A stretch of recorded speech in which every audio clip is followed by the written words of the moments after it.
LIC ने अपने 14 लाख बीमा एजेंट को अपने साथ बनाए रखने और उनकी आय को बढ़ाने के लिए एक नई पहल शुरू की है।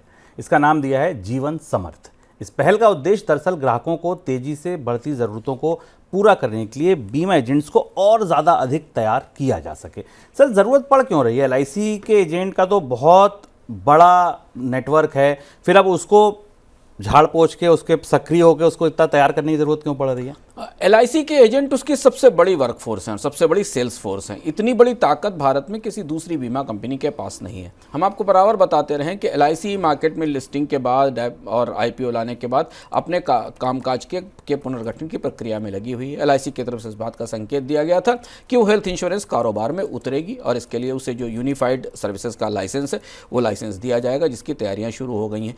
इस बदलाव की रोशनी में एलआईसी अपने पूरे एजेंट नेटवर्क को नए सिरे से तैयार करना चाहती है, जो उनकी सबसे बड़ी ताकत है। इसके लिए एक सलाहकार फर्म की मदद भी ली जाएगी। एलआईसी की कोशिश यह है कि अब उसके पास एक पूरा बास्केट है प्रोडक्ट्स का, और कुछ नए प्रोडक्ट्स और शामिल किए जा रहे हैं। इन्हें बेचने की क्षमता एलआईसी के एजेंट्स में तैयार की जाए। एलआईसी के एजेंट आमतौर पर नॉर्मल सामान्य प्रोफेशनल्स होते हैं जो अलग अलग कस्बों में काम करते हैं, और उनके प्रशिक्षण, उनकी जानकारी की अपनी एक सीमाएँ होती हैं। एलआईसी के पास अब लॉन्ग टर्म सेविंग्स प्लान है, प्रोटेक्शन प्लान है, हेल्थ इंश्योरेंस आने वाला है, यूलिप है, पेंशन प्लान है, और इसके अलावा बहुत सारे डेडिकेटेड प्लान हैं अलग अलग तरह के कस्टमर्स के लिए, अलग अलग तरीके की ज़रूरतों के लिए। तो एलआईसी के पास पोर्टफोलियो में उत्पादों का या स्कीमों का सबसे बड़ा भंडार है।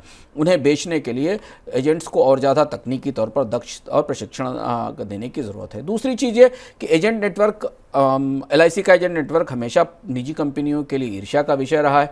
आने वाले समय में निजी कंपनियां जो बाजार में अपनी हिस्सेदारी बढ़ा रही हैं लगातार, वो भी हम आपको बताते रहे, एलआईसी की हिस्सेदारी में कमी आ रही है। वो कंपनियां एलआईसी के एजेंट नेटवर्क को टारगेट करेंगी, निशाना बनाएंगी और उनको अपनी तरफ लेने की कोशिश करेंगी, ताकि बाजार में वो बड़ा हिस्सा ले सकें। इस स्थिति में एलआईसी अब अपने सबसे बड़े सेल्स फोर्स को सुगठित और पुनर्गठित करने जा रही है। इस प्रोजेक्ट में एलआईसी अपने एजेंट्स को इंश्योरेंस सेक्टर की ग्लोबल बेस्ट प्रैक्टिसेस का प्रशिक्षण भी देगी।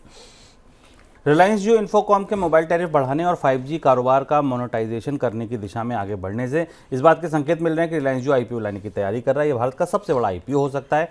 अगले साल की शुरुआत में जियो का आईपीओ आ सकता है, ऐसी संभावना है। इसकी घोषणा अगले महीने होने वाली रिलायंस की एजीएम में हो सकती है। सर, क्या संभावना लग रही है आपको?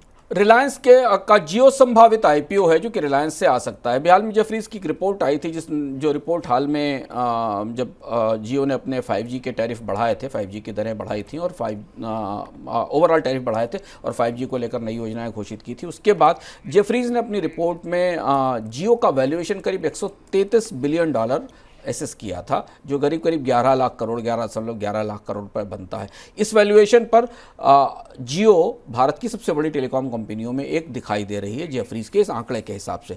और कंपनी जो सेबी के नियम है उस हिसाब से कंपनी को अब आईपीओ लाने की, अपनी एक हिस्सेदारी को बाजार में बेचने की ज़रूरत पड़ेगी। लेकिन यानी जेफरीज का यह मानना है कि जियो कम से कम 5% अपनी स्टेक्स की बिक्री बाजार में कर सकती है। रिलायंस की तरफ से भी इस बात के संकेत परोक्ष रूप से अपनी पिछली बैठकों में दिए जा चुके हैं कि जियो मोबाइल को या जियो टेलीकॉम को बाजार में सूचीबद्ध कराने का समय आ गया है। तो निवेशक इस बात का इंतजार की तैयारी कर सकते हैं कि इस साल के अंत तक या अगले साल के मध्य तक भारत में एक और बड़ी टेलीकॉम कंपनी का काफ़ी बड़ा आईपीओ आ सकता है, जो कि जियो का होगा।